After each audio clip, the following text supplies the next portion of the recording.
السلام عليكم ورحمة الله وبركاته. أهلا بكم أبطال الصف الثاني إعدادي. معكم مستر محمد البخشة في قناة ماس ميرور. بنكمل مع بعض سلسلة المراجعة النهائية لمادة الماس للفصل الدراسي الثاني، ومعادنا النهاردة مع مراجعة يونت 3، فكونوا مستعدين. يلا بينا نبدأ.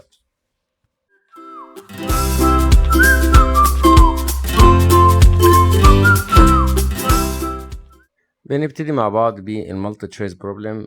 بدأنا طبعا في يونت 3 نتكلم عن الأكسيومز of inequality. معانا أول سؤال بيقول لنا which of the following statements is true؟ هل ال AB less than CD ولا ال AB less than BD ولا ال AC more than BD ولا ال AC equal BD؟ طيب بداية أنا أبص على ال AB ألاقيها بكام؟ ألاقيها ب 5 سنتيمتر. طيب وال CD بكام؟ عندي هنا ب 4 سنتيمتر. طيب لو أنا جبت ال AC يبقى أنا هنا عملت إيه؟ عملت add لل BC مع ال AB. طب يبقى أنا أول حاجة عندي هنا أنا عندي ال AB مالها more than ال CD. ليه؟ لأن ال AB ب5 وال CD ب4، فواضح جدا إن ال AB greater than CD. طيب لو أنا عملت add BC to both sides يبقى عندي هنا AB هنضيف ليها BC، وهنا ال CD هنعمل لها برضو add مع ال BC، هتفضل ال inequality sign زي ما هي. طب ال AB بلس ال BC هيدينا مين؟ كنسل ال B مع ال B فهيدينا ال AC، وهنا نكنسل ال C مع ال C فهيدينا DB أو BD. يبقى أنا عندي هنا ال AC المفروض تكون greater than BD أو DB، يبقى نختار letter C. نمبر 2 بيقول لي if AB less than BC. طيب ادي ال AB less than BC ده معناها ايه؟ معناها ان الاوبزيت انجل مثلا يكون دي انجل 3 ودي انجل 4، فانا عندي هنا AB دي less than BC، يبقى الاوبزيت انجل للبي سي هتبقى less than الاوبزيت انجل للبي سي. طب مين الاوبزيت انجل للاي بي؟ اللي هي انجل 3، يبقى عندي ميجر انجل 3 ده هتبقى less than ميجر انجل من الاوبزيت للبي سي يا شباب 4. طيب هو بيسأل هنا عن مين؟ بيسأل عن 1 و 2. طيب ما احنا قلنا لو انا عندي سبلمنت لانجل 3 وسبلمنت لانجل 4 في علاقة ما بينهم. والله انا عايز اجيب العلاقة ما بين انجل 1 وانجل مين؟ وانجل 2. طيب المفروض ان 1 بلس 4 ب 180، يعني 1 سبلمنت 4، و 3 بلس 2 برضه ب 180، يعني 2 سبلمنت مين؟ 3. طيب إذا كان أصلا 4 more than 3 فيبقى supplement الأنجل الكبيرة هتبقى less than supplement الأنجل الصغيرة، والعكس supplement الأنجل الصغيرة هيكون more than supplement الأنجل مين؟ الكبيرة. فيبقى في الحالة دي طالما ال4 هي الجريتر يبقى السبلمنت بتاعها أصغر من سبلمنت مين؟ أصغر من سبلمنت ال3. فيبقى بالنسبة لي measure angle 1 ده هيبقى ايه؟ less than measure angle 2 او measure angle 2 هتبقى more than measure angle 1. طب هندور على الاختيار الصح اللي هيكون عندي فيه 1 less than 2 اللي هي مين؟ letter C. نروح بعد كده على number 3 بيقول لي if the length of two sides in a triangle 6 and 3 centimeter what is the interval does the length of the third side belong to؟ طيب هنعتبر ان الثيرد سايد L، المفروض ان ال L ده بيكون ما بين مين؟ ما بين بيكون greater than greater than ال difference و less than السم. طيب يعني المفروض ان ال L تكون greater than ال difference ما بين 6 و 3، يعني 6 minus 3، و less than السم ما بين 6 و 3. يبقى في الحالة دي هتبقى ال L ما بين 6 minus 3 equal 3، وهنا 6 plus 3 equal 9، يبقى المفروض إن ال L دي هتبقى belong to opened interval 3 and 9 اللي هي letter D. نمبر 4 معانا بيقول لي in triangle ABC measure B equal 100 which of the following statements is true؟ طيب انت قلت لي ان measure B ب 100 فدي كده obtuse angle، فدي كده ايه؟ obtuse angle. طالما obtuse angle يبقى الاوبزيت سايد بالنسبه لها هو ده الجريتر. يعني ايه؟ يعني انا مثلا عندي تراينجل اهو، تمام، وليكن هي دي بي، دي كده ب 100، والتراينجل ده اسمه A B C، فيبقى عندي هنا الاوبزيت سايد بالنسبه للبي اللي هو الاي سي ده هيبقى more than الاي بي، وبرضه الاي سي هيبقى more than البي سي، فالاي بي هيبقى اكبر سايد عندي في الترينجل. طب تعالى نشوف مين فيهم في الاختيارات موجود عندي. طيب هل هنا ال AB هو اللي more than ال AC؟ لا دي لا ما تنفعش. طب ال AB less than ال AC؟ دي صح. ال AB less than AC، هنا العلامة بتبص على ال AC، هنا العلامة بتبص على ال AC وهو ده ايه ال greater side. طيب نروح بعد كده لنمبر 5. In the triangle ABC and measure angle B equal 70 و measure angle C equal 50 which of the following statements is true؟ طيب انت قلت لنا ان B ب 70 وان C ب 50، يبقى ال A بكام؟ نجيب اول حاجة measure angle A، يبقى measure angle A equal 180 minus 70 minus 50، يعني 180 minus 120 هتطلع معانا ب 60 degree. تمام. طيب انت عايزني هنا اشوف هل ال AB less than ال AC؟ طيب ال AB مين ال opposite angle ليها؟ ال opposite angle AB ليها C. طب يعني هنا دي ال opposite ليها ب 50، وال AC ال opposite ليها هو ال B اللي هي 70. طيب ال 50 less than 70 يبقى دي ايه؟ يبقى دي صح. تمام، يبقى اول واحدة هي الإجابة. طب لو بصينا على تاني واحدة، BC ال opposite ليها هو ال A، وال A بكام؟ ال A ب 60. طيب وال AC الأوبزيت ليها بي والبي ب70. طب هل العلامة كده بتبص صح؟ لا غلط. طبعا دول هيبقى نوت ايكوال. ولو بصيت على الأخيرة بي سي الأوبزيت ليها هتكون A وال A هنا ب60، وال AB الأوبزيت ليها هتكون C وال C ب50. فهل العلامة دي صح؟ لا طبعا ايه غلط، يبقى هو الاختيار الأول. Number 6 بيقول لي in triangle ABC which is right angled at B which of the following statements is true؟ طيب طالما قال لك ان هو right angle يبقى الهايبوتنيوس هيكون هو الجريتر سايد. طالما قال لك ان هو right angle triangle يبقى الهايبوتنيوس هيكون هو مين؟ الجريتر سايد. فلو مثلا ده ABC right angle triangle at B، تمام، فالمفروض ان ال AC يبقى هو اكبر سايد. طيب انهي اختيار اللي العلامه بتبص على ال AC؟ هنلاقي الاختيار C، ال AC greater than AB. Number 7 بيقول لي if measure angle 2 greater than measure angle 3 which of the following is true؟ طبعا احنا عارفين ان 1 دي exterior angle بالنسبة للترينجل ABC، فالمفروض ان measure angle 1 دي equal measure angle 3 plus measure angle 2، وبالتالي هتكون measure angle 1 greater than measure angle 3 لوحدها، وmeasure angle 1 برضو هتكون greater than measure angle 2 لوحدها، لأن هي عبارة عن التوتال للاتنين، فأكيد هي أكبر من أي واحدة فيهم. تمام.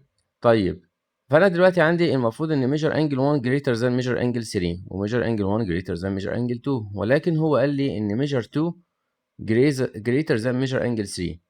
قال إن measure 2 قال إن measure angle 2 greater than measure angle 3.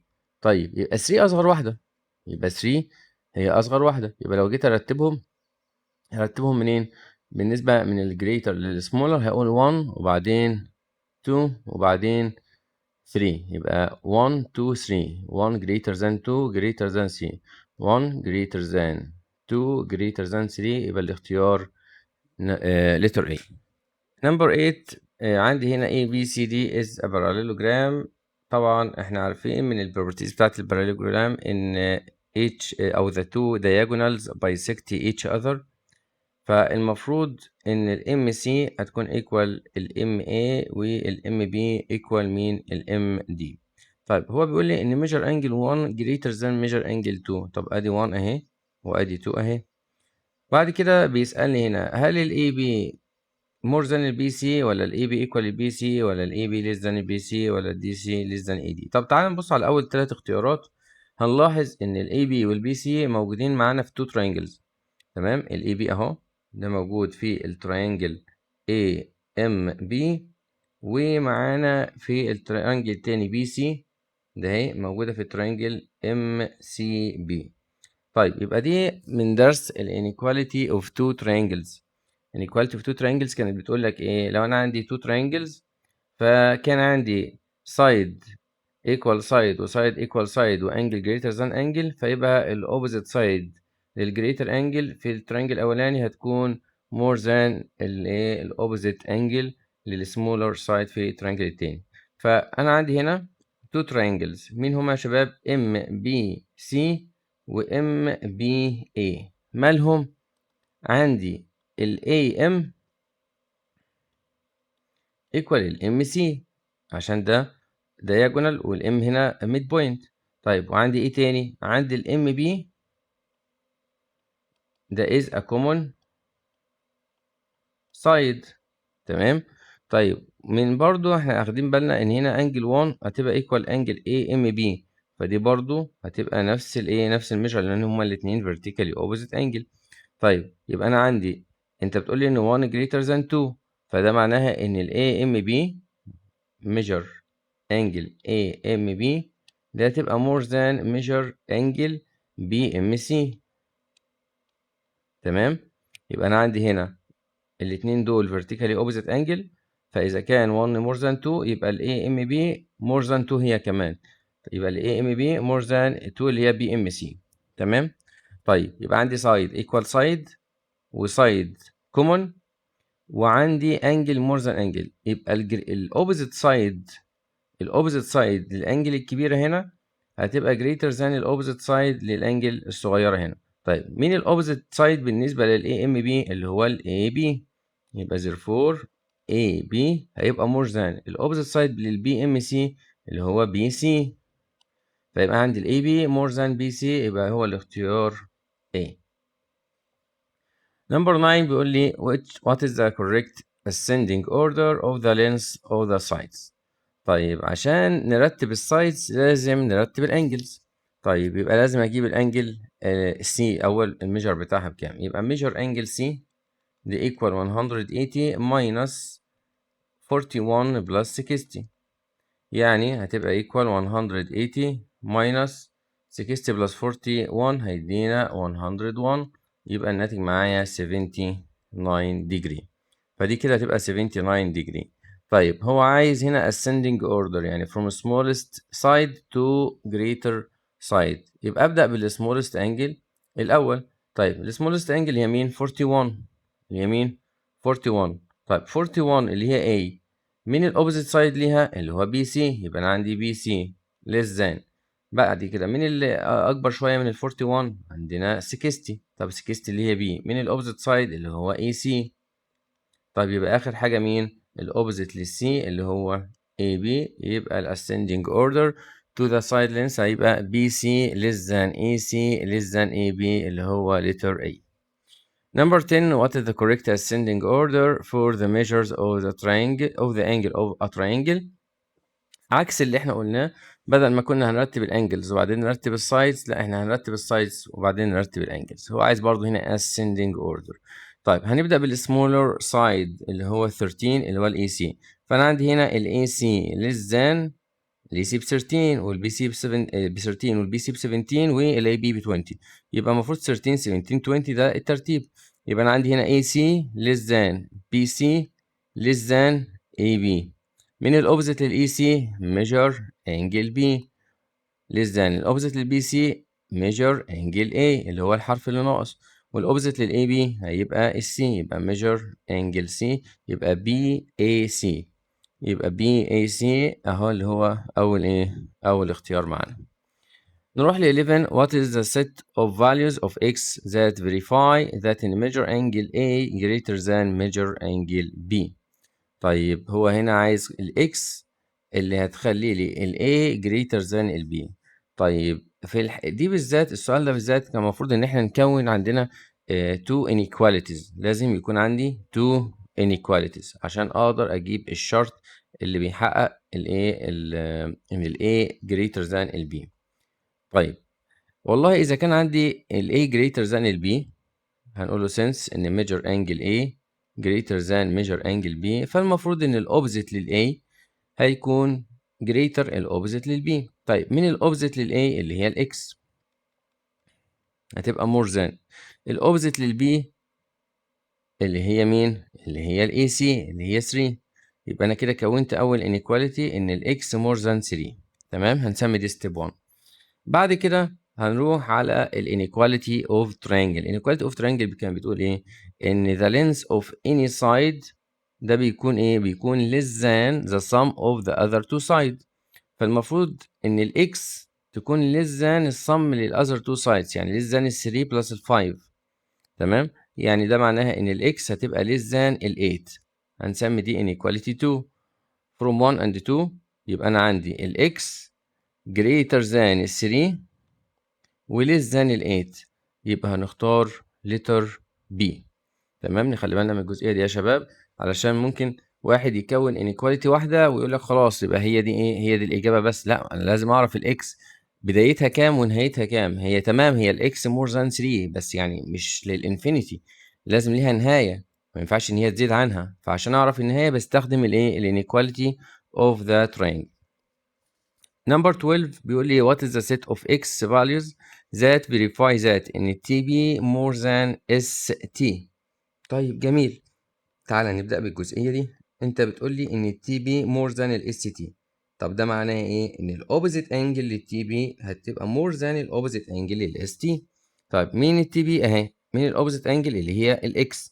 يبقى therefore X more than الأوبزيت لل ST اللي هي ال 50. خلاص، يبقى بنفس الطريقة اللي فاتت، يبقى دي أول inequality. طيب وبعدين، طب أنا عايز أكون inequality تانية. أجي أقول لك بص، أنت عشان تكون inequality تانية المفروض إن الإكس دي أو أي أنجل مفروض هتكون less than 180 degree. أي أنجل ما ينفعش إن هي تزيد عن مين؟ تزيد عن ال 180 degree. تمام؟ فالمفروض إن الإكس هتبقى less than 180 degree. تمام؟ طيب طالما الإكس less than 180 degree والإكس more than 50، يبقى دي inequality 2 ودي inequality 1. يبقى الإكس more than 50 and less than 180 degree، يبقى هنختار الاختيار B. نروح بعد كده على 13، بيقول لي which of the following statements is true. طيب نبص كده، عندي هنا two triangles، واضح هنا ان ده من درس ال inequality of two triangles. عندي ال AB equal ال DE، جميل، وعندي ال AC برضو equal ال EF، وعندي measure EB 100 اللي هي ال included angle، وهنا ال included angle مش معروفة. يبقى لازم نجيب دي أول يا شباب، لازم نجيب دي أول. طب عشان أجيب measure angle إيه، هنقول 180 minus ال other السم لل other two angles، يبقى 180 minus ال 30 plus ال 40 يعني 180 minus 70 يعني equal 110، هتبقى معانا 110، يبقى دي كده ب 110. فهيبقى عندي في ال two triangles دول عندي إيه يا شباب؟ عندي إن ال FE equal ال AC، وعندي كمان ال DE دي equal ال AB، وعندي measure angle A اللي هي 110 هتبقى more than measure angle E. يبقى طالما ال A more than ال E يبقى ال opposite side لل A اللي هو ال BC هيبقى more than ال opposite side لل 100 اللي هو ال DF. يبقى المفروض ان ال BC تبقى more than DF. هندور عليها في الاختيارات، فين ال BC اللي more than DF او ال DF اللي هتبقى less than ال BC. الاتنين نفس الايه، نفس المعنى. هنلاقيها عايزين ال DF او ال FD. ال FD less than ال CB اهي اللي هي letter B. letter B. طيب نروح بعد كده على number 14، بيقول لي which of the following statements is true. طيب تعال نبص، انا عندي هنا two triangles، عندي هنا two triangles، واضح جدا ان السايد ده ب5، ادي 5 اهي، هنا في 5 وهنا في 5 وهنا في 3 وهنا في 4. لا دول مختلفين، بس هنا في النص ما بينهم common side، في النص ما بينهم ايه common side. تمام. طيب فانا عندي هنا side equal side وعندي common side، والثيرد سايد هنا اللي هو 4 greater than الثيرد سايد هنا اللي هو ب 3. هنا ال 4 اكبر من 3، فيبقى الاوبوزيت انجل لل 4 هتبقى greater than الاوبوزيت انجل لل 2، لان ال 4 اكبر من 3 يبقى الانجل اللي قدامها اكبر من الانجل اللي قدام ال 3. فيبقى عندي هنا measure angle 1 المفروض تكون greater than measure angle 2 اللي هي الاختيار A. نروح ل 15، بيقول لي what is the inequality that express the set of values of x that satisfy ان measure angle 1 more than measure angle 2. طيب نبص كده، انا عندي هنا two triangles، واضح هنا ان ال BC equal ال DC. تمام، وفي هنا common side اهو اللي هو ال AC. طيب وهو هنا بيقول لي ان measure 1 greater than measure angle 2. طيب طالما 1 اكبر من 2 فالمفروض ان الاكس اكبر من 7. اللي هي ال inequality of two triangles. فهنقول هنا أنا عندي n two triangles اللي هو الأولاني ACB والتاني ACD. مالهم بقى؟ since إن ال AB since إن ال AC ده is a common side، وعندي كمان ال CB equal CD، وعندي كمان إن measure angle 1 قال إن هي greater than measure angle 2، فيبقى ال opposite لل 1 يبقى therefore ال x هتبقى more than ال opposite لل 2 اللي هي ال 7. طب كده أنا كونت أول inequality. طيب لازم أكون inequality تانية بال x اللي هي عن طريق ال inequality of mean of triangle. فهنبص على الترينجل ADC، المفروض إن ال x ده side length من ال 3 sides، فالمفروض إن اللينس بتاعه يبقى less than السم لل other 2 sides. طيب هنقول له بعد كده since إن ال x less than السم لل DC مع ال AC اللي هي ال 4 plus 6، يعني هيبقى ال x less than 10، ودي هتبقى inequality 2 from 1 and 2، يبقى ال x هنا ما بين ال 7 وال 10، فيبقى هو ده ال inequality الخاصة بال x. يبقى ال x هتبقى more than 7 and less than 10 اللي هي letter C. Number 16 بيقول لي what is the inequality that expresses the set of x values that makes in ال AB more than ال BC. طيب تعالوا كده نبص مع بعض. هو بيقول لي أنا عايز ال inequality الخاصة بالإكس. طيب أنا عندي هنا إيه؟ عندي two triangles، عندي هنا two triangles. مين هما two triangles؟ عندي ال ADB وعندي ال BDC. مالهم بقى؟ هنلاحظ هنا إن ال AD equal ال DC ده given، وعندي ال DB ده ماله is a common side. طيب وعندي ايه تاني؟ هو بيقول لي ان ال AB more than ال BC، وعندي ال AB كمان more than ال BC، يبقى therefore المفروض ان ال opposite angle لل AB اللي هي ال X هتبقى more than ال opposite angle لل BC اللي هي measure angle BDC.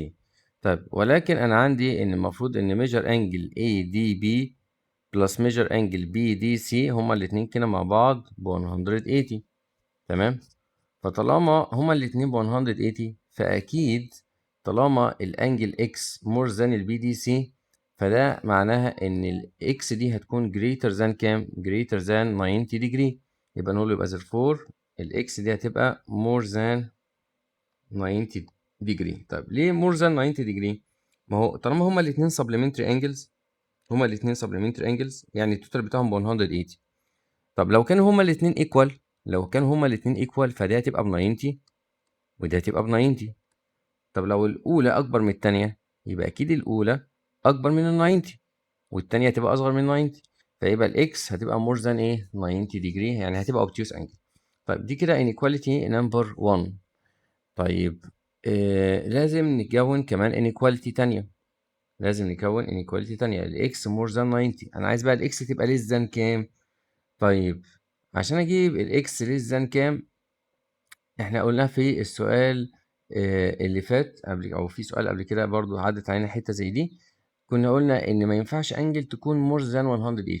لازم أي أنجل في التراينجل، لازم أي أنجل في أي تراينجل تكون less than 180. فالمفروض إن الإكس less than 180 يبقى دي الإنيكواليتي التانية. يبقى كده عندي الإكس ما بين حاجتين، ما بين ال 90 وما بين ال 180 ديجري، فنختار الاختيار B. نروح بعد كده على number 17، بيقول لي which of the following is true. طيب تعال نبص مع بعض. أنا عندي هنا AC equal AB ده كده isosceles triangle. جميل، يعني المفروض إن measure angle C كلها أو ال ACB equal measure angle ABC. طيب وأنت بتقول لي هنا إن ال DCB equal 50 وإن ال DBC equal 30، فيبقى عندي هنا المفروض هو بيسأل عن الجزء اللي باقي اللي هو عن ال ABD. أكيد هو بيسأل هنا عن ال ABD أهي اللي هي الجزء ده مع ال ACD. طيب تعالى نعتبر مثلا إن الأنجل دي أنجل 1 وإن الأنجل دي أنجل 2. خلاص. طيب فإحنا هنقول له since إن ال AB equal ال AC يبقى therefore measure angle ايه angle B equal measure angle C. يبقى B كلها قد C كلها. طيب وانا عندي في الترينجل دي سي بي عندي ان measure angle 2 ب 50 و measure angle 1 ب 30. فيبقى therefore measure angle 2 since ان measure angle 2 more than measure angle 1. ده كده given عشان 2 ب 50 و 1 ب 30. طيب لو انا سميت دي step 1 وسميت دي step 2 وقلت له subtract 2 from 1، خلاص يبقى انا هاخد ايه؟ هاخد ان measure angle B minus measure angle 1 دي هتبقى more than measure angle C minus measure angle 2. طيب يبقى طالما B كلها قد C كلها، يبقى لو ال B كنسلنا منها 1 وال C كنسلنا منها 2، فهيبقى الباقي من ال B اللي هو ال ABD هيبقى more than اللي هيتبقى من ال C اللي هو ال ACD. تمام؟ يبقى أنا عندي هنا يبقى therefore measure angle ABD هيبقى more than measure angle ACD. طيب هدور عليها في الاختيارات. فين ال ABD اللي more than ACD، أو العكس ممكن مثلا ألاقي ال ACD less than ال ABD. طيب هندور كده ACD less than ABD اهي اللي هي letter A letter B. طيب number 18 عندي triangle ABC is a right angled at B و BD perpendicular to AC. what is the projection of BD on AC؟ بقى دلوقتي انتقلنا بقى على مين؟ انتقلنا على درس البروجيكشنز واليوكليدس ثيوريم. طيب انا لو جيت رسمت زي ما هو بيقول لي right angle triangle اهو، الرايت انجل ترينجل ده at B اهو ABC اهو، وعندي BD perpendicular to AC. يبقى انا هرسم من ال B perpendicular على ال AC بالشكل ده وهنسمي دي. يبقى اهو BD perpendicular to AC. فهو بيسأل عن البروجيكشن لل BD اللي هو ده على ال AC. البروجيكشن لل BD على ال AC هو مين؟ البوينت دي. يبقى بوينت دي. Number 19 بيقول لي the length of projection of a line segment on a parallel straight line to it not the length of the original line segment itself. طيب طالما عندي straight line وعندي line segment اهي، وليكن مثلا ال straight line ده اسمه AB وادي اللاين segment CD. تمام؟ فلما اجي اجيب البروجيكشن لللاين سيجمنت في حالة الباراليل مع الستريت لاين، هنقوم جايين راسمين perpendicular من الدي على الاي بي وبربنديكولار من السي على الاي بي، هتبقى دي سي داش وهتبقى دي دي داش. واضح جدا ان السي دي هتبقى ايكوال السي داش دي داش، فبالتالي هيكون the length of projection اللي هو السي داش دي داش ايكوال لمين؟ لللينس بتاع اللاين سيجمنت اتسيلف اللي هو السي دي. واحنا قلنا قبل كده ان في حاله الباراليل بيكون لينس البروجيكشن ايكوال لينس الاوريجينال ايه لاين سيجمنت، فيبقى دي هتبقى ايكوال. تمام. طيب لو ما ذكرش باراليل، لو ما قالش باراليل كنت هختار less than or equal. كنت هختار ايه؟ less than or equal. طيب لو قال لي perpendicular، لو قال perpendicular to the straight line، في الحالة دي لما يكون اللاين سيجمنت perpendicular على الستريت لاين زي السؤال اللي قبله لما كانت البي دي perpendicular على الاي سي كان البروجيكشن بتاعها بوينت، فبالحالة دي هيكون اللينس بتاعها بزيرو. في الحالة دي هيكون اللينس بتاعها بايه؟ بزيرو. طيب نمبر 20 بيقول لي a line segment of length 4 cm is perpendicular to a non-straight line. يبقى بيقول لي في line segment perpendicular على straight line. What is the length of the projection of the line segment on the non-straight line؟ طب ما احنا لسه قايلينها دلوقتي، في حالة البربنديكولار هيكون البروجيكشن لأي line segment عبارة عن point، هيكون عبارة عن point. واللينس بتاع البوينت بيكون بكام؟ بيكون بزيرو، يبقى نختار دي. Number 21 ABCD is a square AC intersection BD equal M. What is the projection of DC on AC؟ طيب هنيجي نرسم square ونسميه زي ما هو قال A B C D. هو قال لي ان ال AC intersection ال BD equal M، يبقى هنا هوصل ال two diagonals، ادي ال AC وادي ال BD، الانترسكشن ما بينهم بيكون بوينت ام. طبعا احنا عارفين من خواص الدياجونالز في السكوير ان هو the two diagonals are ايه are perpendicular. two diagonals بيكونوا are ايه are perpendicular، يبقى الفور انجلز دول رايت، اي واحده فيهم ايه برايت. طيب what is the projection of DC on AC؟ طب فين الدي سي؟ اهي، عايز اجيب البروجيكشن ليها على الاي سي، على الاي سي. طيب واضح جدا ان السي اتكررت، يبقى السي كومون هنكتبها زي ما هي، طالما السي اتكررت هنكتبها زي ايه ما هي. طيب الدي هتروح ناحية الرايت انجل اللي على الاي سي، الدي هتمشي ناحية الرايت انجل اللي على الاي سي، يبقى الدي هتتحرك لغاية ما توصل للرايت انجل اللي هي الام اللي عند الاي سي اللي على الاي سي، يبقى هيبقى الاجابة بتاعتي سي ام.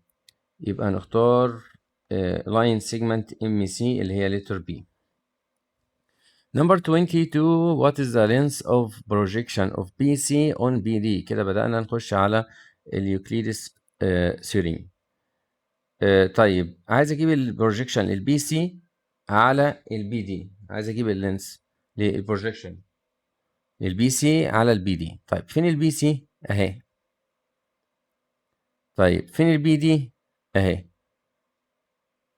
طيب مين الكومون؟ الكومون بي، خلاص. طيب والسي هتروح ناحية الرايت انجل اللي على البي دي اللي هي نفسها الدي نفسها، يبقى انا عايز اجيب البي دي، يبقى انا عايز اجيب مين؟ البي دي. طب عشان اجيب البي دي المفروض ان البي دي ليها قانون عندي في اليوكليدس ثيورم اللي هي ايه؟ اللي هي عبارة عن البي اي ملتبلاي البي سي اوفر الاي سي، يبقى اي بي ملتبلاي البي سي اوفر الاي سي. طب انا ما اعرفش الاي سي، اجيب الاي سي بالبايثاغورس ثيورم اللي هي الاي سي هتبقى ايكوال روت ال 6 باور 2 بلس ال 8 باور 2 هتطلع معايا ب 10، يبقى الاي سي كلها بكام؟ ب 10 سنتيمتر. طيب يلا نعمل ساتيسفاي في الرول بتاعتي، يبقى الاي بي ب 6 ملتبلاي ال 8 اوفر ال 10، فهيبقى هنا 48 اوفر 10 هتطلع معايا ب 4.8 سنتيمتر اللي هي لتر سي. نروح ل 23 عايز اجيب الاكس. جميل. طيب عشان اجيب الاكس لازم اعرف السايد ده كله بكام، اقدر اجيبه برضو بالبايثاغورس، يبقى انا اقول له هنا يبقى السايد ده هيبقى ايكوال روت ال 20 باور 2 بلس ال 15 باور 2 لان ده هيكون هو الهايبوتينيوس، ونحسبها. ادي روت 20 باور 2 بلس 15 باور 2 هتطلع معايا 25، يبقى الهايبوتينيوس في الترينجل الكبير ده ب 25. طيب الرول بتاعتي بتقول ايه؟ ان انا لو انا خدت السايد ده باور 2 فده ايكوال الاكس ملتبلاي ال 25، يبقى انا عندي ال 20 باور 2 دي ايكوال اكس ملتبلاي ال 25. طب انا عايز اجيب الاكس وادي دي بالديفايد، يبقى الاكس ايكوال 20 باور 2 اوفر ال 25، يعني هتطلع معانا 20 باور 2 اوفر 25 هتطلع معانا ب 16 سنتيمتر، يبقى نختار letter A. Number 24 بيقول لي what is the value of x؟ طيب أنا عايز أجيب ال x. طيب نركز كده نفس القانون ده بس من الناحية التانية.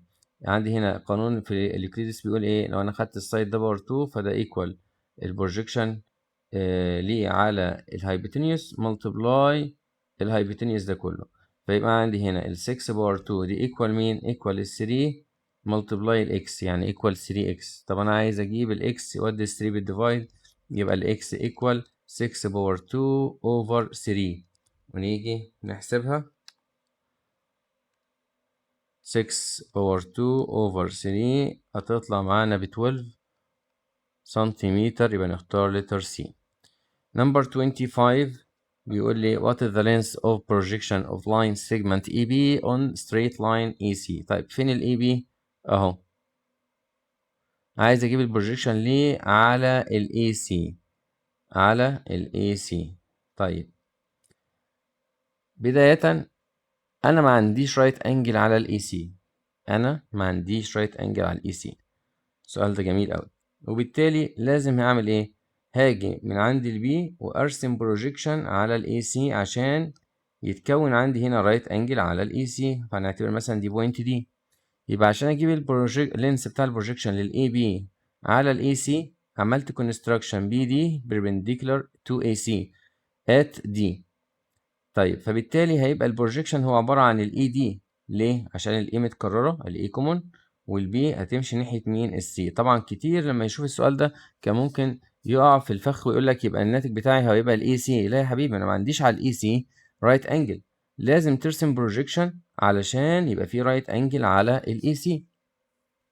طيب اجيب الاي سي بقى ازاي؟ اجيب الاي دي قصدي ازاي؟ اللي هي دي. طيب عشان اجيب الاي دي لازم اول حاجه اجيب الهايبوتينيوس كامل. يبقى اول حاجه اجيب الاي سي. هنجيب الاي سي بالبايثاغورس، يبقى هنا 6 روت 3 والباور 2 ملتبلاي، قصدي بلس 6 باور 6 باور اوف 2. ونيجي نحسبها بالكالكوليتور، هنقول له 6 روت 3 باور اوف 2 بلس 6 باور اوف 2 هتطلع معانا ب 12. يبقى الاي سي كله بكام يا شباب؟ ب 12 سنتيمتر. جميل. طيب بعد كده اعمل ايه؟ انا عايز اجيب الاي دي. اجيب الاي دي من ناحيه البي سي ولا اجيبها من ناحيه الاي بي؟ هي اقرب للاي بي، هي اقرب للاي بي، يبقى اشتغل بقانون الاي بي سكوير. طب قانون الاي بي سكوير بيقول ايه؟ ان الاي بي سكوير ايكوال الاي دي ملتبلاي الاي سي كله. وبالتالي انا عايز اجيب الاي دي اودي دي بالديفايد، يبقى الاي دي هيبقى ايكوال الاي بي سكوير اوفر الاي سي. طيب الاي بي سكوير احنا جبنا دلوقتي الاي بي اللي هو 6 روت 3 والباور 2 اوفر الاي سي ب 12. ونيجي نحسبها بالكالكوليتور، هنقول له ادي 6 روت 3 باور اوف 2 اوفر 12 هتطلع معانا ب 9. يبقى هنا الاي دي equal 9 سنتيمتر. يبقى لتر بي. سؤال جميل وفيه فكرة. طيب نروح ل 26. بيقول لي what is the length of projection of ED on AC. طب نشوف كده مع بعض. عايز اجيب البروجيكشن للاي دي اهو على الاي سي.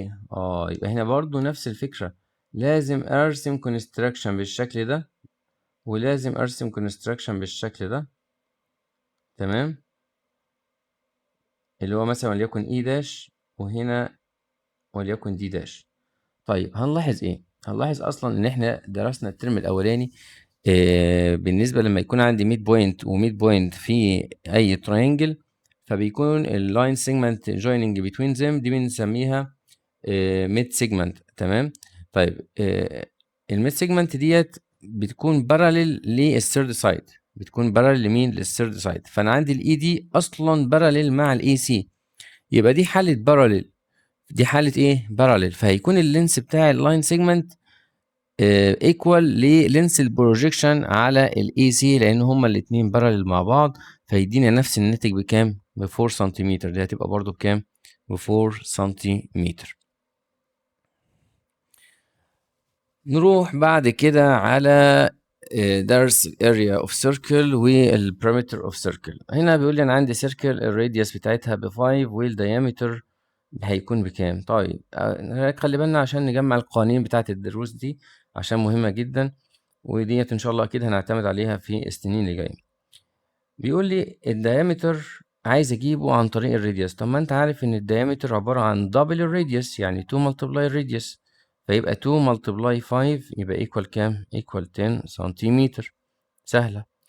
طيب نمبر 20 بيقول لي what is the circumference of a circle with a diameter length 16 سنتيمتر.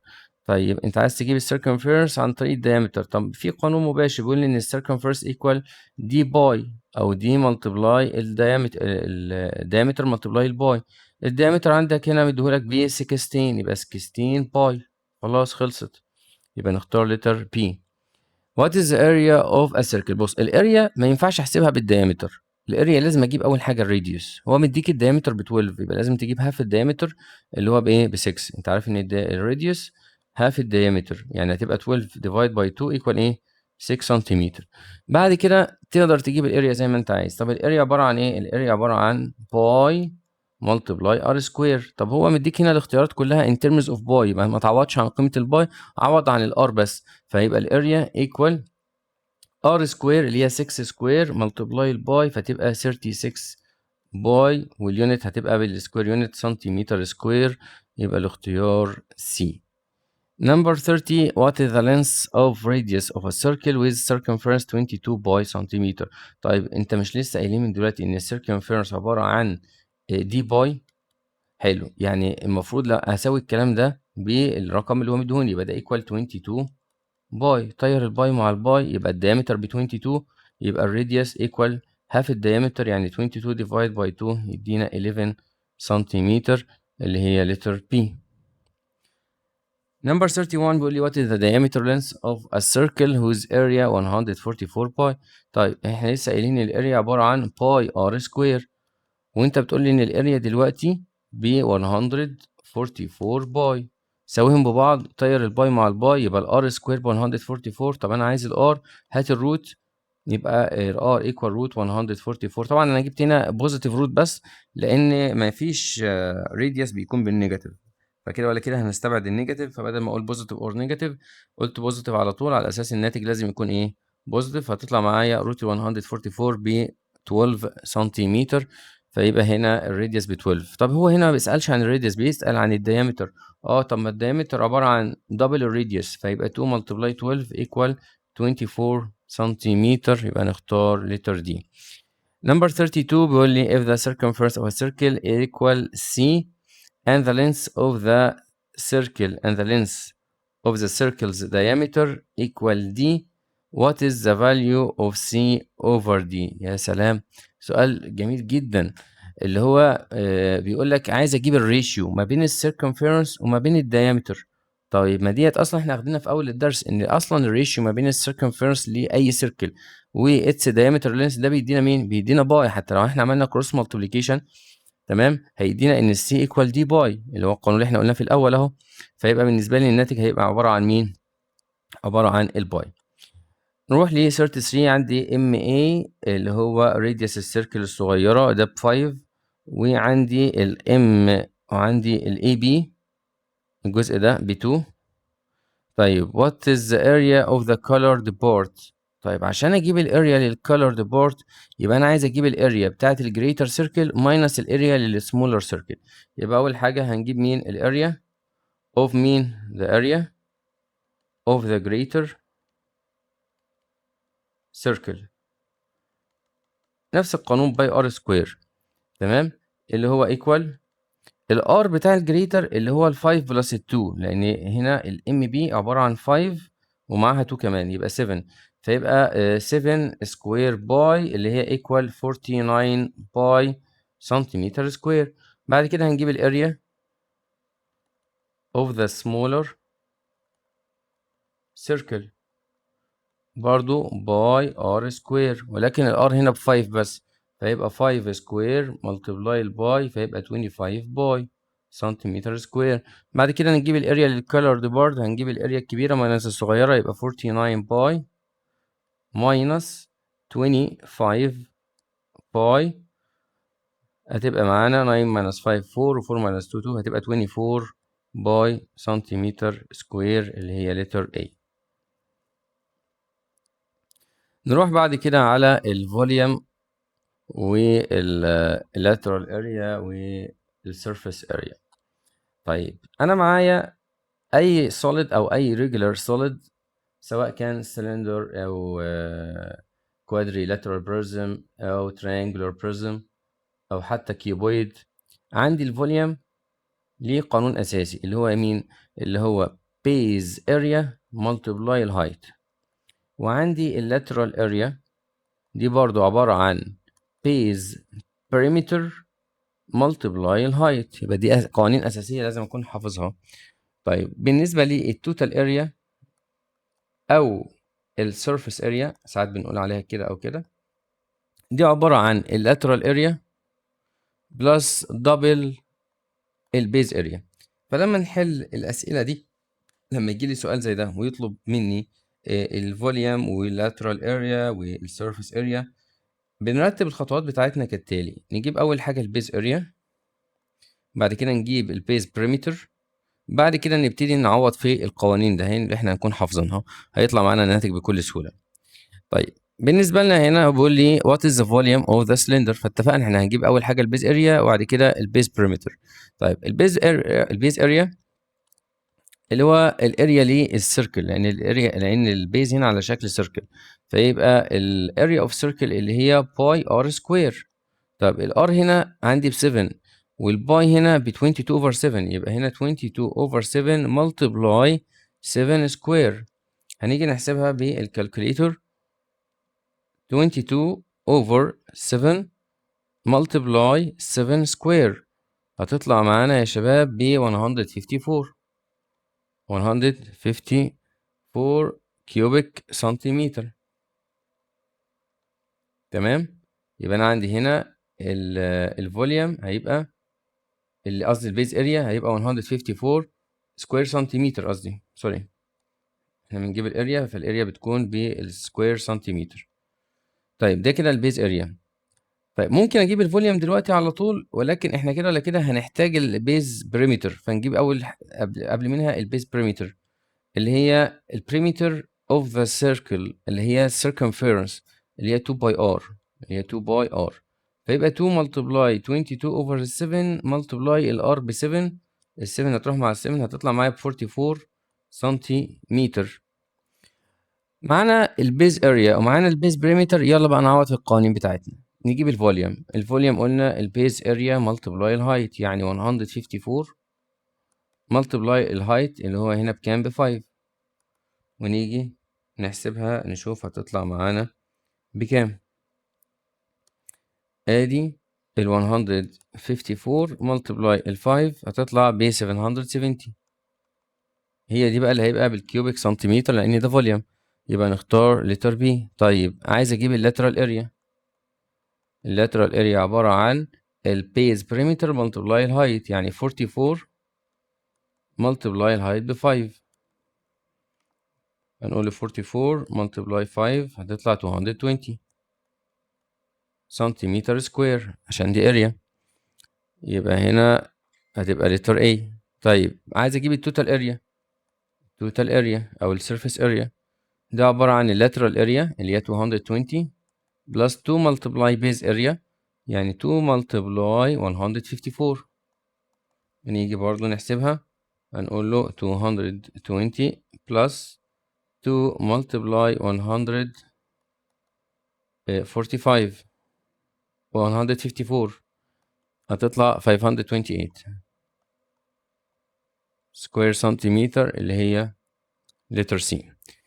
نروح بعد كده على 35، بيقول لي a right circular cylinder has a volume of 320 باي كيوبيك سنتيمتر. يبقى انت هنا مديني الفوليوم والهايت ب 20، عايز اجيب اللينس اوف بيز دايمتر. طب انت لما تكون مديني الفوليوم يبقى انا هدور على قانون الفوليوم. تمام، مديني الفوليوم والهايت يبقى انا ممكن اجيب البيز اريا. يبقى انا دلوقتي هشتغل بقانون البيز اريا. يبقى نقول له بيز اريا، اذا كان الفوليوم بيز اريا ملتبلاي الهايت يبقى البيز اريا الفوليوم اوفر الهايت. يبقى هناخد ال 320 ديفايدد ال 20. تمام، الزيرو هيروح مع الزيرو هتطلع ب 16 سنتيمتر سكوير. ده كده البيز اريا. طب والاريا عباره عن سيركل، البيز عباره عن سيركل. طيب اريا السيركل بايه؟ باي ار سكوير. يبقى انا اقول له باي ار، طبعا هنا انا ناسي الباي، في هنا باي 16 باي. تمام، يبقى انا يبقى الباي ار سكوير ايكوال 16 باي. الباي هتروح مع الباي يعني الار سكوير هتكون ب 16، يبقى الار ايكوال روت ال 16 هتطلع معايا ب 4 سنتيمتر اللي هي هو هنا عايز مين؟ عايز الديامتر. طب الراديوس ب 4 يبقى الديامتر هيبقى 4 ملتبلاي 2 يبقى ايكوال 8 سنتيمتر اللي هو لتر سي. تمام، نروح بعد كده على number 36. A triangular right prism whose base is an equilateral triangle with a side length of 5 centimeter. If the height of the prism is 4 centimeter, what is the lateral area? طيب جميل جدا. أنا عشان أجيب اللاترال اريا قلنا محتاجين نعرف البريمتر اوف ذا بيز والهايت، لان اللاترال اريا عباره عن بيز بريمتر ملتبلاي الهايت. يبقى انا اول حاجه اجيب البيز بريمتر. البيز بريمتر هنا اللي هو البريمتر للايكويلاترال ترينجل اللي هو 3 ملتبلاي السايد. 3 ملتبلاي ايه السايد، يعني 3 ملتبلاي السايد بكام؟ ب 5 سنتيمتر، فتبقى ايكوال 15 سنتيمتر. ده كده البيز بريمتر. طيب واحنا معانا ان الهايت ب 4، الاتش ب 4، يبقى اللاترال اريا ايكوال بيز بريمتر ملتبلاي الهايت، فيبقى معانا 15 ملتبلاي 4 هتطلع ب 60 سنتيمتر سكوير اللي هي لتر سي. نمبر 37 بيقول لي what is the volume of the right triangular prism. عايز اجيب الفوليوم. طب الفوليوم عباره عن بيز اريا تايمز الهايت. يبقى اول حاجه اجيب البيز اريا اللي هي الاريا للترينجل. طيب طالما ده رايت انجل ترينجل فاي سايد منهم هيكون بيز والسايد التاني هيكون هايت. طب القانون بيقول ايه؟ هاف ملتبلاي البيز لينس ملتبلاي الهايت، ده بالنسبه للترينجل. يعني هيبقى هاف ملتبلاي 6 ملتبلاي 8، هاف 6 ايكوال 3، 3 ملتبلاي 8 ب 24، يبقى 24 سنتيمتر سكوير. دي كده البيز اريا. طيب يلا نجيب الفوليوم. يبقى الفوليوم ايكوال بيز اريا تايمز الهايت، يعني هيبقى 24 تايمز الهايت عندي هنا بكام؟ ب 10، يبقى ايكوال 240 كيوبيك سنتيمتر اللي هي لتر بي. نروح بعد كده على 38 بيقول لي a right pentagonal prism has a height of 8 سنتيمتر والفوليوم ب 168. عايز اجيب الاريا اوف بيز. طيب ما لسه قايلين القانون بتاع البيز اريا. البيز اريا عباره عن الفوليوم اوفر الهايت. الفوليوم عندك ب 168 والهايت ب 8، يبقى هتعمل ديفايد هيديك 168 divided by 8 يبقى equal 21. يبقى equal 21 سنتيمتر سكوير اللي هي letter C. 39 a right pentagonal prism has a regular pentagonal polygon with an area of 10 meter square. The area of one of the lateral rectangles is 9 meter square. What is the total area of the prism? طيب أنا عندي هنا right pentagonal prism، تمام، has a regular pentagonal polygon. يعني ايه؟ يعني البيز بتاعتي او البيز بتاعت الشكل او بتاعت البريزم ده عباره عن ايه؟ عباره عن regular pentagon، يعني السايدز كلها قد بعضها. السايدز كلها ايه؟ قد بعضها. with an area of 10 meter square. يبقى هو هنا مدينا مين؟ مدينا البيز اريا. مدينا مين؟ البيز اريا ب 10 متر سكوير. والاريا اوف 1 ذا lateral rectangle، يعني الريكتانجل الواحد اللي بيبقى في الجنب ده بيكون بالاريا بتاعته ب 9 متر سكوير. عايز اجيب التوتال اريا اوف ذا بريزم. طيب بصوا يا شباب، معانا اهو شكل بنتاجونال بريزم. لو انا اعتبرت ان البيز بتاعتي عباره عن ريجولار بنتاجون، يعني السايدز كلها قد بعضها. طيب فالاريا هنا ليها بكام؟ هو قال لي ب 10 متر سكوير. يبقى هنا دي مين؟ ده البيز اريا. وقال لي ان الاريا لكل ريكتانجل موجود عندي في اللاترال فيس، يعني الريكتانجل ده مثلا اللي في الجنب ده، اي ريكتانجل من اللي موجودين او واضحين في الجنب هنا، كل واحد منهم الاريا بتاعته ب 9 متر سكوير. عايز اجيب التوتال اريا. طب التوتال اريا دي عباره عن ايه؟ عباره عن اللاترال اريا بلس دبل البيز اريا. طب اللاترال اريا يعني الاريا لكام ريكتانجل؟ ل 5 ريكتانجلز، يبقى 5 ملتبلاي الاريا للريكتانجل الواحد بلس دبل البيز اريا اللي هي ال 10 متر سكوير. يبقى معايا 5 ملتبلاي 9 ب 45 بلس 2 ملتبلاي 10 20، تطلع معايا ب 65 متر سكوير اللي هي لتر دي.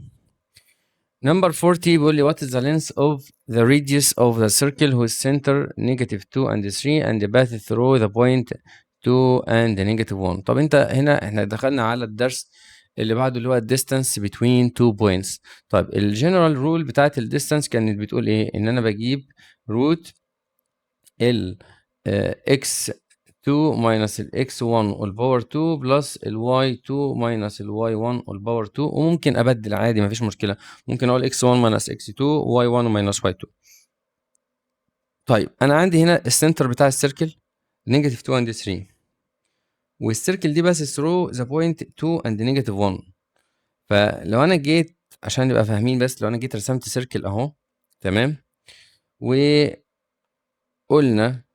أدي السنتر بنيجاتيف 2 and 3، وادي بوينت اون ذا سيركل اللي هي 2 and نيجاتيف 1، فيبقى المفروض ان الديستانس ما بينهم هي ار. فانا عشان اجيب الار عايز اجيب المسافه ما بين النقطتين دول.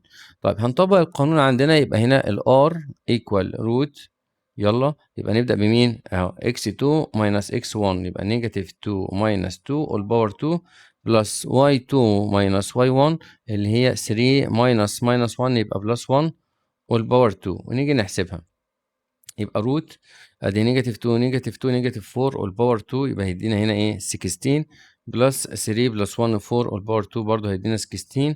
يبقى هنا 16 بلس 16 32، يبقى روت ال 32 هيطلع معانا ب 4 روت 2، هتطلع معانا ب 4 روت 2 يونت لينس، 4 يونت 2 4 روت 2 يونت لينس اللي هي لتر بي. نمبر 41 بيقول لي what is the slope of straight line L. دخلنا كده على الدرس اللي بعده، السلوب، تمام، اللي هو بنرمز له بالرمز S أو M. ده بيكون عبارة عن إيه؟ ده بيكون عبارة عن ال y2 minus ال y1 over ال x2 minus ال x1. بختار أي نقطتين وأجيب ال y2 minus ال y1 على ال x2 minus ال x1. طيب تعالى كده مثلا نختار مثلا البوينت ده أهي اللي هي عندي 0 and 2، ونختار الانترسكشن مع الاكس اكسس اللي هي نيجاتيف 3 and 0، ونطبق القانون بتاعنا. يبقى هنا هتبقى ايكوال الواي 2 اللي هي كام 2 minus الواي 1 0 over الاكس 2 اللي هي 0 minus الاكس 1 اللي هي نيجاتيف 3. فيبقى هنا 2 minus 0 ب 2 over 0 minus نيجاتيف 3، فيبقى 0 plus 3 equal 3، فيبقى 2 over 3 اللي هي letter D. نروح بعد كده على 42 بيقول لي if AB is the diameter of a circle where ال A 3 and negative 4 وال B negative 3 and negative 2 what is the surface area of the circle in square units. جميل، أنا عشان أجيب ال surface area للسيركل لازم أعرف الراديوس. طب ما أنت بتقول لي إن ال AB diameter، طب يبقى أنا أول حاجة عايز أجيب الديامتر بعد كده أجيب الراديوس. طب الديامتر أجيبه إزاي؟ أجيبه بنفس الرول بتاعة ال distance between two points، يبقى equal root ال x2 minus ال x1 all power 2 plus ال y2 minus ال y1 all power 2. فيبقى عندي هنا نيجاتيف 3 minus ال 3 all power 2 plus النيجاتيف 2 minus نيجاتيف 4، فتبقى بلس 4 all power 2. ونيجي نحسبها بالكالكوليتور، او ممكن نعملها سمبليفاي. اول نيجاتيف 3 نيجاتيف 3 يبقى نيجاتيف 6، يبقى نيجاتيف 6 باور 2 ب 36. هنا بلس نيجاتيف 2 بلس ال 4 هيدينا 2، و2 باور 2 ايكوال 4، يعني هيدينا روت ال 40. تمام. طيب نحسب بقى روت ال 40 بكام. روت 40 هيطلع معانا ب 2 روت 10، هيطلع معانا ب 2 روت 10. طيب 2 روت 10 ده مين؟ ده الديامتر كامل. امال الراديوس بكام؟ الراديوس هاف الديامتر، هاف الديامتر يعني هيبقى هاف ملتبلاي ال 2 روت 10 هيدينا روت 10، هيدينا ايه روت 10 لينس يونتس. تمام. طيب عايز اجيب الاريا، الاريا عباره عن باي ار سكوير، باي ار سكوير. طيب الباي ما اعرفهاش، سيبها زي ما هي، والار اللي هي روت 10، يبقى روت 10 باور 2، روت 10 باور 2 ملتبلاي الباي اللي هو هيدينا 10 باي سكوير يونتس، 10 باي سكوير يونتس اللي هي لتر A. 43 what is the distance of point A from the origin. عايز اجيب الديستانس ما بين النقطة A وما بين الاوريجين. طالما الاوريجين اللي هي 0 and 0 يبقى على طول ممكن احلها بالبايثاغورس ثيرم اللي هي روت الاكس باور 2 بلس الواي باور 2. تمام. يعني هيبقى روت ال 3 باور 2 بلس ال 4 باور 2، هتطلع معانا ب 5 لينس يونتس اللي هي لتر سي. او ممكن استخدم معاها نفس القانون ده، نعتبر ان دي 0 and 0، فنقول هنا ايه x2 minus x1 all power 2 plus y2 minus y1 all power 2. بس بما ان المسافه ما بينها وما بين الاوريجين فاحنا بنجيبها على طول بروت الاكس باور 2 بلس الواي ايه باور 2، تبقى اسرع. نروح بعد كده ل 44 بيقول لي if the slope of the straight line passing through the point 2 and 4 و 3 and k is 1 what is the value of k. طب ما تيجي نطبق قانون الاسلوب، هنقول هنا ال y2 minus ال y1 على ال x2 minus ال x1 equal الاسلوب. تمام، يبقى انا عندي هنا ال k minus ال 4 over ال 3 minus ال 2 اهو y2 minus y1 على x2 minus x1 equal الاسلوب يعني equal ال 1. ونعمل cross multiplication، يبقى هنا ال k minus ال 4 equal 3 minus 2 ب 1 1 multiply 1 equal 1 وادي دي هناك يلا ببلس 4 يبقى ال k بكام؟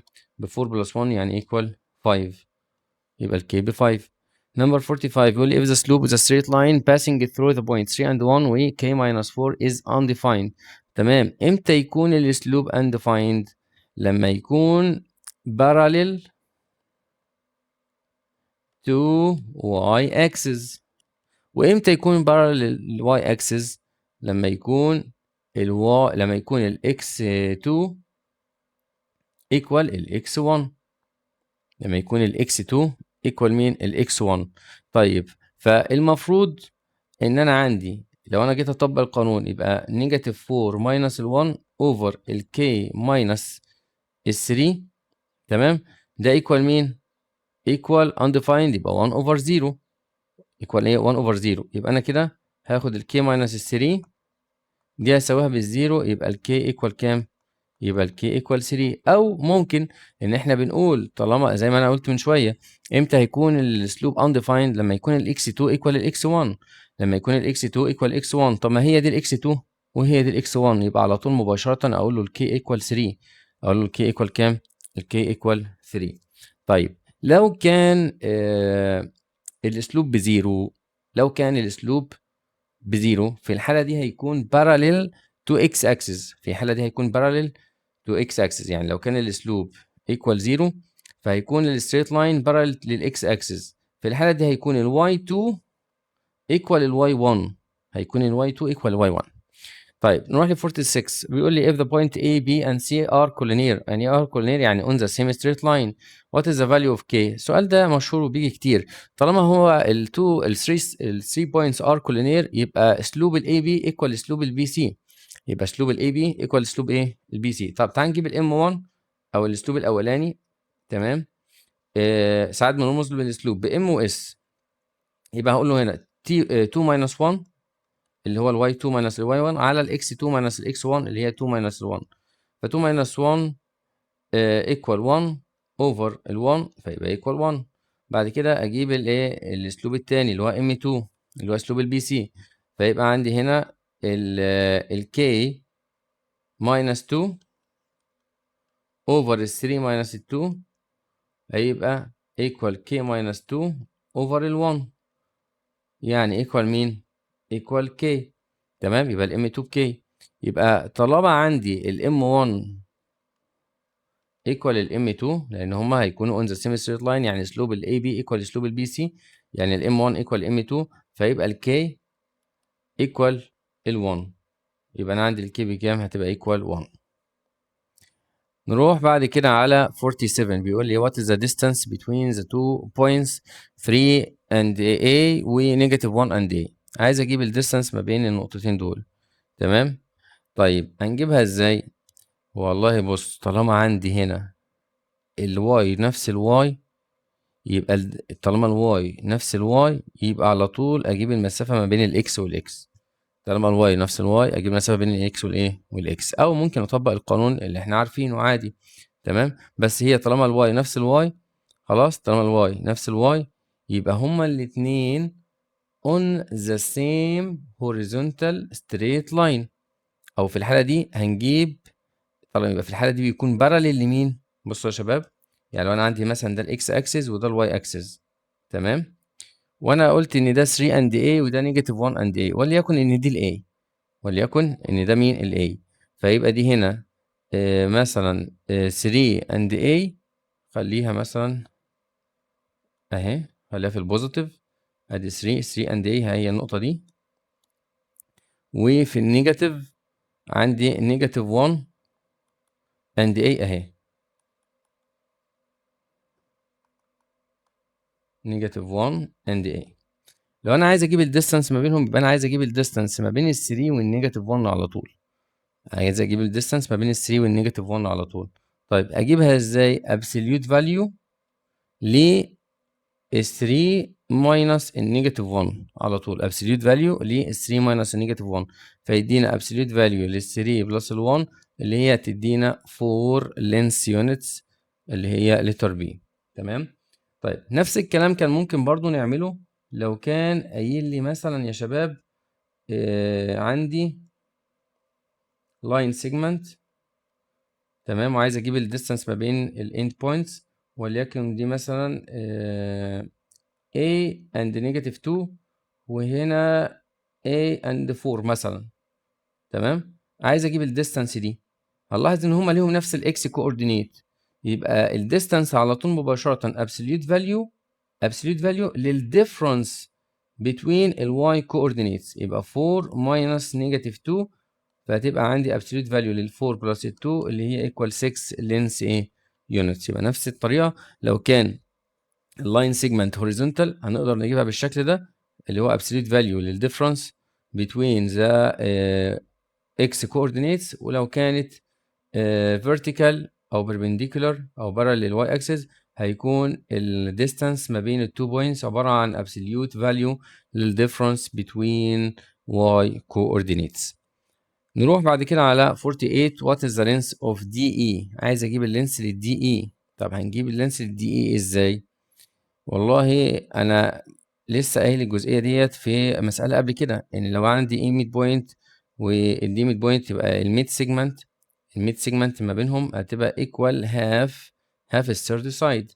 طيب الميد سيجمنت هاف الثيرد سايد يبقى انا لازم اجيب البي سي، يبقى اطبق قانون الديستانس بتوين تو بوينتس، يبقى اجيب البي سي اول حاجه بروت الواي 2 ماينس الواي 1 اوفر الاكس 2 ماينس الاكس 1، يبقى هنا 7 ماينس نيجاتيف 1 هتتحول لبلس 1 والباور 2 بلس الواي، لحظه، المفروض الايه الواي 2 ماينس الواي 1 الاكس 2 ال 8 ماينس ال 2 ال 8 ماينس ال 2 والباور 2 اكس 2 ماينس اكس 1 والباور 2 بلس الواي 2 اللي هي 7 ماينس نيجاتيف 1 هتتحول لبلس 1 والباور 2. تمام، يبقى ايكوال روت ال 8 ماينس 2 ب 6، 6 باور 2 ب 36 بلس 7 بلس 1 8، 8 باور 2 ب 64. هنيجي نحسبها هتطلع معانا ب 10 لينس يونتس. طب ده كده البي سي كلها ب 10، امال الدي اي بكام؟ الدي اي هاف البي سي، فيبقى هاف ملتبلاي 10 equal 5، يبقى 5 units of length.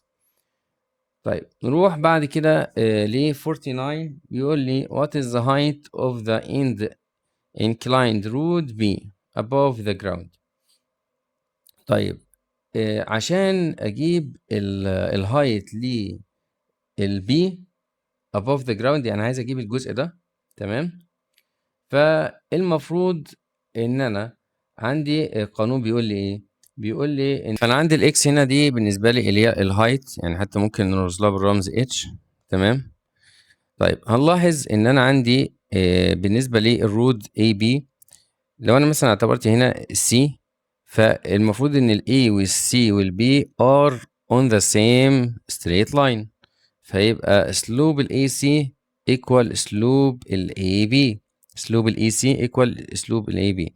طيب خدنا في الابليكيشنز على الاسلوب ان الاسلوب equal ايه؟ اسلوب equal الهايت over the horizontal distance. تمام. طيب فبالنسبة لي المفروض ان اسلوب الاي سي هيكون equal اسلوب الاي بي، اسلوب الاي سي equal اسلوب الاي بي، لان هما الاتنين on the same straight line. طب اسلوب الاي سي اللي هو الهايت بتاع السي اللي هو ال1 over الهوريزونتال ديستانس اللي هي ال4 كيلومتر، ده يكون ايكوال اسلوب الاي بي اللي هو الهايت بتاعها اللي هو ما نعرفوش اللي هو اتش اوفر الهوريزونتال ديستانس اللي هي ال4 بلس ال6 يعني اوفر 10، ونعمل كروس مالتيبليكيشن يبقى الاتش ايكوال 1 ملتبلاي 10 اوفر ال4 هتطلع معانا ب 2.5 كيلو متر. بكده يا شباب نكون وصلنا لنهاية الفيديو النهاردة. هنوقف الفيديو ده على المالتي تشويس بروبلم، وإن شاء الله هننزل بعد كده بالجزء التاني خاص بالسي questions. انتظروا الجزء الجديد إن شاء الله ليونت 3. لو عجبكم الفيديو ما تنسوناش من دعائكم، وما تنساش تضغط لايك واشتراك في القناة لو لسه ما اشتركتش، وشارك الفيديو مع كل أصدقائك عشان الفيديو ينال انتشار أوسع. نلقاكم على خير إن شاء الله في الفيديو القادم، والسلام عليكم ورحمة الله وبركاته.